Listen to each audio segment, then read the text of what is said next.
प्रेम हम कहेंगे, लेकिन दोनों में इतना ज़्यादा प्रगाढ़ बंधन है कि हमको ईश्वर दिखाई दे सकता है, तो इश्क हकीकी हो गया।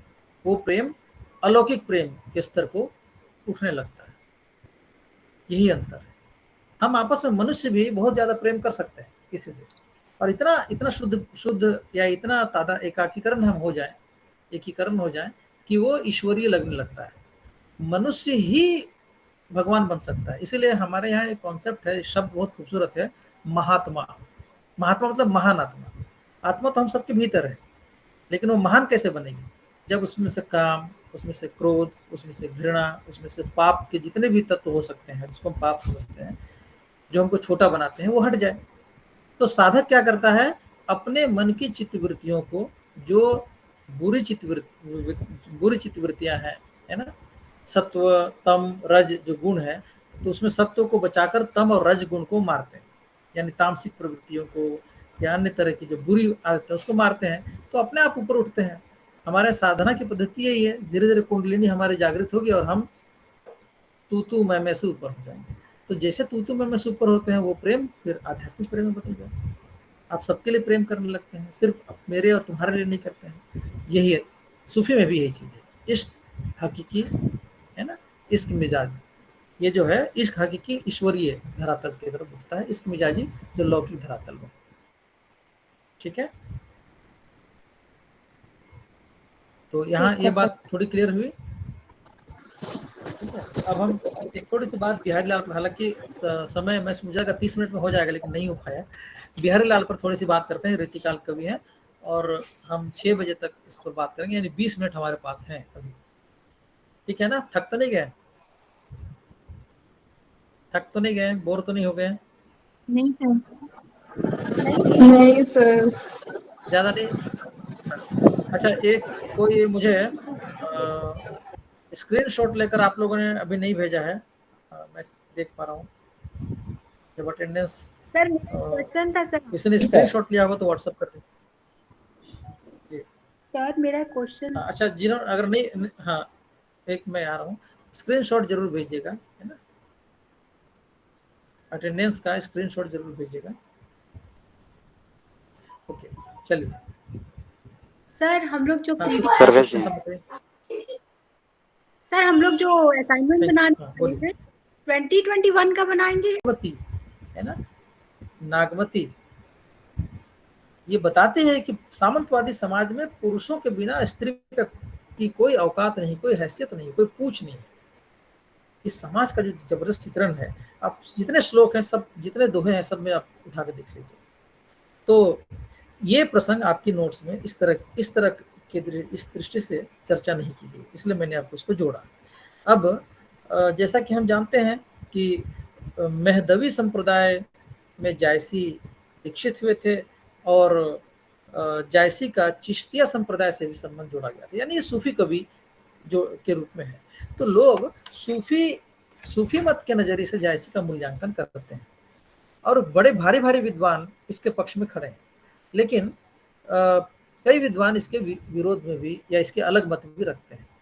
तो मैं एक नाम आपकी किताब में भी है, सर जॉर्ज ग्रियर्सन। इन्होंने पहली बार जायसी को मुस्लिम सन्यासी घोषित किया, मुस्लिम सन्यासी, और रामचंद्र शुक्ल ने इसी बात को समर्थन किया, और उन्होंने जायसी को सूफी मत का सबसे बड़ा कवि घोषित किया। लेकिन शुक्ल जी ने यह कहा कि जायसी में हालांकि सूफी मत वाला प्रभाव कम है, सूफी मत का तत्व कम है, उसमें उनकी रचनाओं में अद्वैत दर्शन, भारत का अद्वैत दर्शन, वेदांत दर्शन और हठयोग ये ज्यादा मिलते हैं। यानी शुक्ल जी ने ग्रियर्सन के मत का समर्थन तो किया, जायसी को बड़ा कवि तो कहा, प्रेम का बड़ा कवि कहा, लेकिन उन्होंने कहा इसमें सूफी मत अपेक्षाकृत बहुत कम है, भारतीय तत्व ज्यादा है, अद्वैतवाद, हठ योग और वेदांत का। ये तीनों चीजें इस्लाम धर्म से अलग विशेषता है, जो भारतीय विशेषता है। इसीलिए जायसी बहुत बहुत ही भारतीय जमीन पर बहुत प्रसिद्ध कवि है। इसके बावजूद कि जन्मना वो मुस्लिम है, लेकिन इनकी कविताओं में कई मतों का, जिसकी चर्चा मैंने अभी कही, अद्वैतवाद, वेदांत और हठ योग, इन सब का सम्मिश्रण है जैसे। अब पद्मावत का मूल्यांकन करते हुए कुछ लोग कहते हैं कि अगर जैसी सूफी कवि हैं तो सूफीज्म में रूपक बांधा जाता है कविता में। रूपक रूपक मतलब एक चित्र खड़ा कर दिया जाता है। जैसे आपने अभी एक शायरी, एक गीत है, फिल्म मुझे याद नहीं आ रही है, लेकिन उसमें आप सब उससे परिचित होंगे, जिसमें कहा लिखा जाता है दरारे दरारे माथे पे मौला, मरम्मत मुकद्दर की कर दो मेरे मौला। इस तरह का एक बहुत खूबसूरत गीत है। मतलब सारे चेहरे पर दरारें पड़ी हुई है। जब पुण्य प्रसून जी ने से इंटरव्यू किया गया, आपने ये गीत कैसे लिखा, तो उन्होंने कहा कि एक बूढ़ी औरत रोज जाके दरगाह में माथा टेकती थी, तो उनके सारे चेहरे में झुर्रियां पड़ी हुई थी। तो दरारे दरारे माथे पर ए मेरे मौला, मरम्मत मुकद्दर की कर दो मेरे मौला। तो रूपक आप देखिए कैसे बांधा जा रहा है कि इतनी चिंताएं हैं, दरारें आ गई हैं, सिलवटें पड़ गई है, ए मौला मरम्मत कर, जैसे मिस्त्री करता है मरम्मत। रूपक मौला को किस रूप में, एक निर्माता के रूप में किया जा रहा है। तो रूपक तत्व सूफी कवियों की एक बड़ी विशेषता है रचना में। तो जैसे में भी रूपक तत्व होना चाहिए। तो रूपक तत्व के दृष्टिकोण से अगर पद्मावत को आप देखते हैं तो विशाल रूपक उसमें है। अब एक रूपक का यहाँ आपके नोट्स में उसका चर्चा नहीं है। देखिए एक बार क्या है कि पद्मावती के रूप का वर्णन है। पद्मावती नदी में नहाने गई और नदी में नहाने के दौरान उसने अपना खोपा, यानी जूड़ा जो बनता है खोपा कहते हैं, एक खोपा शब्द का ही इस्तेमाल किया है। उसने खोपा खोल दिया। जब खोपा को खोला तो उसके काले लंबे बाल इतने घने हैं कि सूरज की रोशनी आ नहीं पा रही है, सारी पृथ्वी अंधकार हो गई। और ऐसे ही रूप का वर्णन, लंबा चित्रण है रूप का। उनके होंठ, उनके शरीर, हर एक अंग प्रत्यंग का वर्णन है। और जितना गोरा रंग है उनका, जैसे कई सूरज फेल हो जा रहे हैं। उनके होंठ इतने गुलाबी हैं जैसे बिंबा फल निस्तेज हैं, दांत ऐसे हैं, बाल ऐसे हैं जैसे नाग लहरा रहे हैं। तो सारी सुंदरता है ना उसके उनके भीतर है। इसीलिए इतनी सुंदर वस्तु और कौन हो सकता है, ईश्वर। तो पद्मावती उस कृति में अल्लाह की, या कह सकते हैं परवरदिगार की, या कह सकते हैं परम तत्व की, परम शक्ति के रूप में प्रस्तुत हुई है, जिसकी आभा से सारी सृष्टि आभाषित है। तो इस तरह रूपक बांधा गया। कई रूपक हैं, एक नहीं कई रूपक हैं।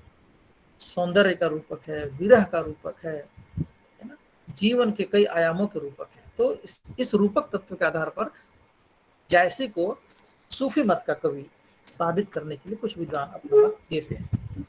अब आगे चलिए।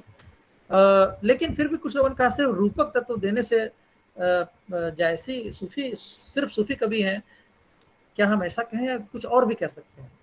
तो कई विद्वानों ने कई सारी बातें कही, जिसमें विजय देव नारायण शाही का आप कोटेशन ले सकते हैं। आपकी किताब में 2 जगह इनका कोटेशन है, और बड़े ही महत्वपूर्ण ये आलोचक रहे हैं, कवि रहे हैं।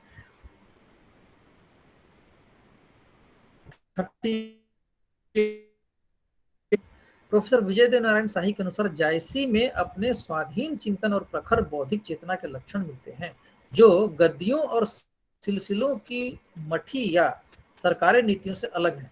इस अर्थ में जायसी यदि सूफी हैं तो कुजात सूफी है। कुजात सूफी अगर है भी तो शुद्ध सूफी नहीं है, यानी कुछ और है। और वही आगे चलकर बात करते हैं। फिर जायसी का एक और कोटेशन आता है उसी पेज पर, तो कहते हैं कि जायसी के पद्मावत में न सिर्फ एक विशेष जीवन दृष्टि है, बल्कि एक स्पष्ट सामाजिक सांस्कृतिक समन्वय भी है। गुरुओं की समूची सूची में इसका मिजाज बैठाना कठिन है। यानी जायसी क्या साबित करना चाह रहे हैं कि विजय देव नारायण क्या साबित करना चाह रहे हैं कि जायसी का दायरा सिर्फ सूफी कवि तक मत समेटिए, छोटा मत कीजिए। जायसी उससे बहुत बड़े कवि है, बहुत बड़े कवि है। और कई सारे विद्वानों ने कई सारी बातें कही है। तो उसमें जो निचोड़ है कई विद्वानों का, उस पर मैं आ रहा हूँ, क्योंकि समय हमें इशारा कर रहा है कि दूसरे टॉपिक पर भी चलना है। तो वो निचोड़ ये है कि जायसी की जो कविता है, प्रेमाख्यानक काव्य लोगों ने कहा है, अब उस नाम से इत्तेफाक रखें ना रखें, जायसी की रचना में जो मूल चीज है वो है प्रेम तत्व का वर्णन जैसे में। और ये प्रेम तत्व लौकिक प्रेम है, ईश्वरीय प्रेम नहीं है, लौकिक प्रेम है। इसलिए यह रचना हमको अपनी तरफ ज्यादा निकटता से खींचती है, या हमको अपना अपना लगने लगती है। कोई रहस्यवादी बात इसमें नहीं कही गई है। हाँ, सूफी मत जरूर इसमें इस रूप में हम देखते हैं कि लौकिक प्रेम से, यानी इस संसार में स्त्री पुरुष के प्रेम के माध्यम से ईश्वरीय प्रेम की बात की तरफ वो बढ़ते हैं, जिसको कहते हैं इश्क मिजाजी से इश्क हकीकी की तरफ बढ़ना, इश्क हकीकी की तरफ बढ़ना। यानी लौकिक प्रेम से आध्यात्मिक प्रेम का सफर है यह इनकी कविता। और इस लौकिक प्रेम में कई तरह की चीजें आप देख सकते हैं। लौकिक प्रेम में रूप सौंदर्य का वर्णन है, विरह का वर्णन है, संयोग का वर्णन है।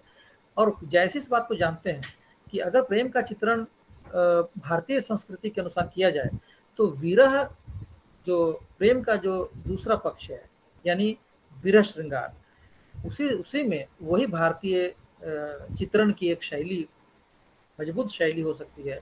इसलिए इन्होंने उसको बहुत अवकाश दिया है। नागमती, पूरी कविता में नागमती के विरह का चित्रण ऐसा हुआ है कि पूरे विश्व में ऐसा चित्रण आपको दुर्लभ मिलेगा। तो इन्होंने विरह पर जोर दिया है और मानवीयता के धरातल पर आप देख सकते हैं, आप सवाल कर सकते हैं राजा रतन सेन से के प्रति, आप थोड़ा क्षोभ भी व्यक्त कर सकते हैं कि इन्होंने अपनी रानी को छोड़ दिया सिर्फ एक सुंदर स्त्री के लिए। लेकिन वो मध्यकालीन समाज की एक प्रवृत्ति है, उस प्रवृत्ति को अगर आप नहीं वर्णन करते हैं तो आप अन्याय करते हैं समाज के विचारधारा से। तो इस तरह से भी आप इसको देख सकते हैं। तो कुल मिलाकर ये पद्मावत जो है वो एक प्रेम कथा है और कुछ नहीं है, शुद्ध प्रेम कथा है। और इस प्रेम कथा को अगर किसी ने हिंदू मुस्लिम के चश्मे से देखा तो ये तो उसको बहुत छोटा किया जा सकता है, और इस किताब को शायद आप पढ़ना पसंद नहीं करेंगे। लेकिन शुद्ध प्रेम कथा के रूप में पढ़ेंगे तो ये अमर प्रेम की कृति बनती है। और मैं आपको आखिरी में एक चीज और बताना चाहूंगा कि आखिरी से पहले एक दो चीज और देख लीजिए। कैसे विरह का कैसे चित्रण यहाँ पर है, देखिए। जब लगी विरह न होई तन हिये न उपजई प्रेम, तब लगी हाथ न आओ तब करम धर्म, है ना, सतने।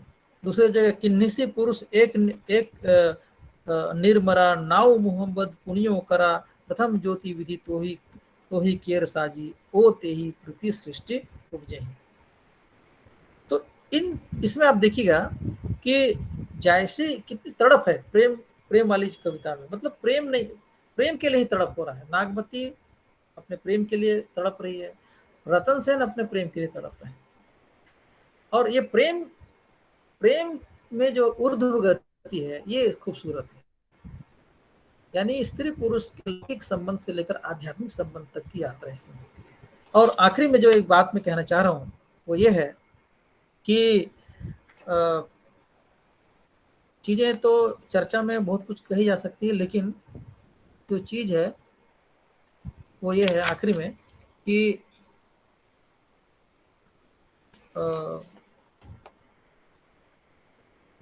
देखिएगा, आपने सिनेमा में भी देखा होगा अलाउद्दीन खिलजी, है ना, वो उसको भी किसी ने बता दिया कि पद्मावती एक बहुत रूपवती स्त्री है, बहुत सुंदर स्त्री है। अलाउद्दीन खिलजी अपनी सारी सेनाओं को लेकर सिंघल द्वीप में चढ़ाई करने के लिए आ रहा है पद्मावती को पाने के लिए।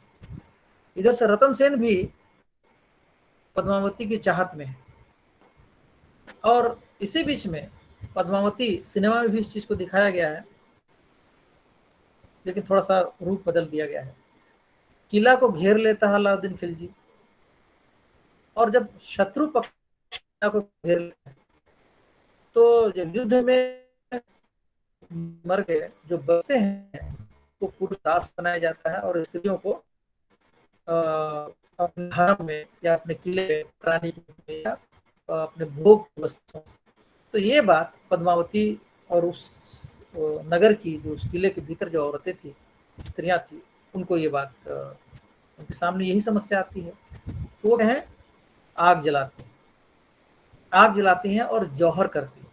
उस समय जौहर प्रथा थी, यानी जलती हुई आग में कूद जाती है और जब आग में कूद गई तो जलकर भस्म हो गई। तो पद्मावती आग में वो भी कूद जाती है और जलकर भस्म हो जाती है। जब दरवाजा टूटता है किले का और अलाउद्दीन खिलजी पूरे सैन्य बल के साथ अंदर पहुंचता है तो देखता है कि जली हुई पद्मावती पड़ी है और उस जली हुई पद्मावती की चिते से एक मुट्ठी राख को उठाता है और राख को हवा में से उड़ा देता है। मतलब राख मुट्ठी से फिसलती है और हवा में उड़ती जाती है। अब ये जो सार तत्व है ना, ये थोड़ा आध्यात्मिक पुट लिया जाता है। इसमें क्या पुट है? देखिए, एक शरीर है, अभी सुंदर शरीर है, जिसके लिए आकर्षण है, जिसके लिए चाहत है और जिसके लिए सारी लड़ाइयाँ हो रही है। अलाउद्दीन खिलजी भी जैसा बड़ा ताकतवर राजा भी इसके पीछे सब काम छोड़कर आ गया। इधर रतन सेन भी दौड़ रहा है, किसके लिए? एक शरीर के लिए, एक बॉडी के लिए जो सुंदर है। लेकिन ये बॉडी, ये शरीर जब जल जाता है तो किसमें बदल जाता है? राख में।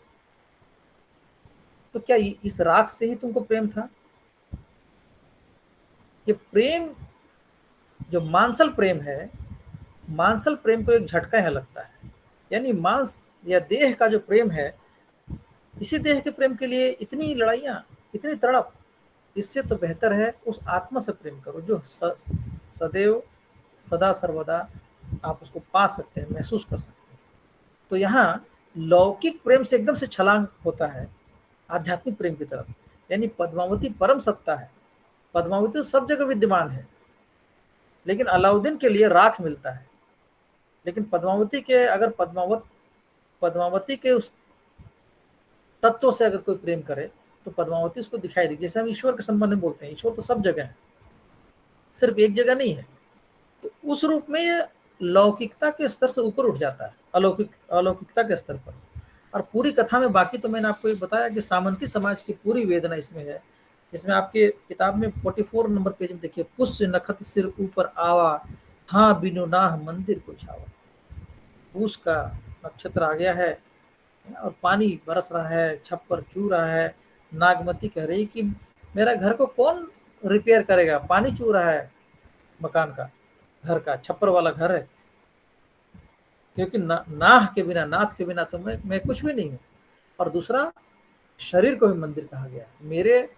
मेरा जो शरीर है, इतना रूपवती शरीर है, इसको अब देखने वाला कोई नहीं, मेरा पुजारी नहीं रहा है ना। तो इस तरह से प्रेम, यहाँ भी प्रेम की बात हो रही है, राख उड़ता है तब भी प्रेम की बात होती है। उसी तरह से पूरी कथा में आप देखेंगे 12 मासा वर्णन में, षड ऋतु वर्णन में, मतलब अस्तित्व को लेकर, लौकिक जगत की बातों को लेकर ही ये पूरी की पूरी कथा कही गई। इसलिए विद्वानों का, जो बड़े विद्वानों का जो जहाँ पर अभी मत मिल रहा है वो ये है कि जायसी सिर्फ सूफी कभी नहीं थे, उनको उस दायरे में खाली सिमटना नहीं। ये जरूर है कि सूफी मत, वो मुस्लिम पेट से जन्म लिए थे, जन्मना मुस्लिम थे, इस्लाम धर्मावलंबी भी थे, लेकिन उनकी जो कविता का कलेवर है उसको हम वहीं तक अगर सिमट देंगे तो हम उनको छोटा करेंगे। जायसी दरअसल हिंदुस्तानी कवि है, भारतीय सांस्कृतिक कवि है और लोक तत्व के कवि हैं, प्रेम तत्व के कवि हैं। इस रूप में विद्वानों का निष्कर्ष यहाँ पर जाकर यहाँ पर समापन होता है। तो जायसी पर हमने ये बात कही, सूफी मत पर हमने ये बात कही। सर, तो पद्मावत जो है वो सूफी काव्य कहलाएगा या प्रेमाख्यानक? देखिए, मैं फिर कहूँ, अगर आपको एक सवाल ही आता है कि पद्मावत एक प्रेमाख्यानक काव्य है, इस दृष्टिकोण से आप इसका मूल्यांकन करें। एक तो ये प्रश्न ही पूरा बनता है, तो आप पूरा का पूरा ये प्रेम तत्व को आप लेकर चलेंगे। और जायसी के संदर्भ में सवाल ही ये बनता है कि जायसी एक में लोक तत्व का निरूपण कीजिए। लोक तत्व में भी यही चीज आएगा प्रेम तत्व की खोज में भी ही आएगा। अगर ये प्रश्न अगर बनता भी है या नहीं भी बनता है तो आप बेहिचक ये बात जरूर लिख सकते हैं कि जैसी सूफी कवि थे, मसनवी उनकी शैली मसनवी थी और वो सूफी कवि थे, लेकिन सूफी कवि उनका जो सूफीज्म है, जैसा मैंने शुरू में कहा कि जी। 2 धड़े में बटा हुआ है सूफी मत। उसमें जो प्रारंभिक मत है उस धरोहर को आगे लेकर चलते हैं और उसमें मूल रूप से प्रेम है, मूल रूप से लोक तत्व है, रचने बसने की बात है, जो भारतीय संस्कृति, भारतीय पर जो संरचना है वो सारे तत्व उसमें निहित है। इसलिए सूफी मत के कवि होते हैं बजायसी, और कहीं उससे भी 2 कदम आगे वो भारतीय कवि है और प्रेम के कवि, शुद्ध प्रेम के कवि। और सूफी में भी तो प्रेम तत्व भी तो है। सूफी मत में प्रेम के अलावा, प्रेम हटा देंगे तो सूफी मत तो बचेगा नहीं। ठीक है, नहीं मतलब कहने का मतलब है ये पद्मावत को हम ये भी कर सकते हैं ना, प्रेमाख्यानक है लेकिन आगे जाके वो इसमें अपना इश्क मिजाजी से इस हकीकी की बात करते हैं, क्योंकि इन्होंने खुद भी जी कहा है बिल्कुल। कि यही अरथ पंडित बूझा, कहा कि हम इन्होंने, क्योंकि हर एक को प्रतीक बता दिया है आगे चलकर, अपने अंतिम शायद बिल्कुल उन्होंने इसी से किया है इसका। तो इस पर्पज बिल्कुल से मैं बिल्कुल। पूछ रही हूँ कि इसको मैं क्या कहूँ, अगर ऐसे क्वेश्चन आता है कि इसको प्रेमाख्यानक कहें तो हम ये कह सकते हैं ना उनसे कि शुरुआत इसकी प्रेमाख्यक से करके उन्होंने इसको अंतिम जो परिणति दी है वो अलौकिक प्रेम से दी है। हाँ बस बिल्कुल आपने सही कहा। लास्ट के 2 लाइन में सिर्फ उसमें अपनी तरफ से कुछ है जोड़ ना? रहा हूँ। हाँ पद्मावत जो है प्रेमाख्यानक काव्य है, लेकिन ये जो प्रेम का जो स्वरूप है ना, ये आध्यात्मिक प्रेम की बात नहीं करते हैं। इसमें आप कहेंगे, अगर हम देखें तो 100 में 95% लौकिक प्रेम की बात करते हैं जी लेकिन सूफी मत में लौकिक से अलौकिक की तरफ बढ़ने की जो मूल आत्मीय भाव है, यानी जो सांसारिक प्रेम है, उसमें इतनी शुद्धता हम ले आए कि वो अलौकिक प्रेम बन जाए, ईश्वरीय प्रेम बन जाए।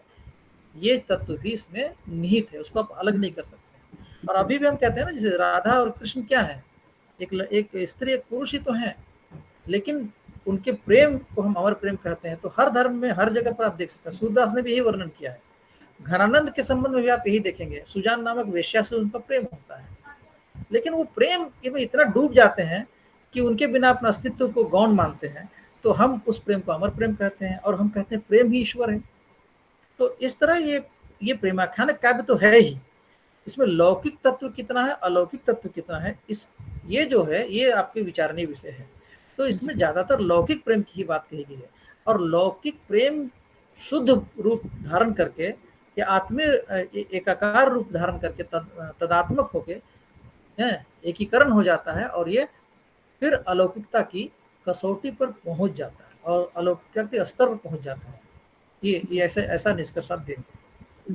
जी सर, एक क्वेश्चन लास्ट, इसमें हमारे असाइनमेंट में पूछा गया, पद्मावत में वर्णित प्रेम कथा तथा लोक तत्व के स्वरूप का सोधारण वर्णन कीजिए। तो प्रेम कथा सर वहीं तक क्यों लेना जो जहां पर मतलब विरह वर्णन लेने की आवश्यकता है इसमें? बिल्कुल, मैंने आपको बताया कि पूरी दुनिया में प्रेम का चित्रण जहाँ जहाँ भी हुआ है, और उसमें संयोग से ज्यादा वियोग प्रेम को ही लोगों ने महत्व दिया है। और भारतीय परंपरा में तो खासकर कि प्रेम का जो विरह का जो पक्ष है ना, वही उसको अमर बनाता है।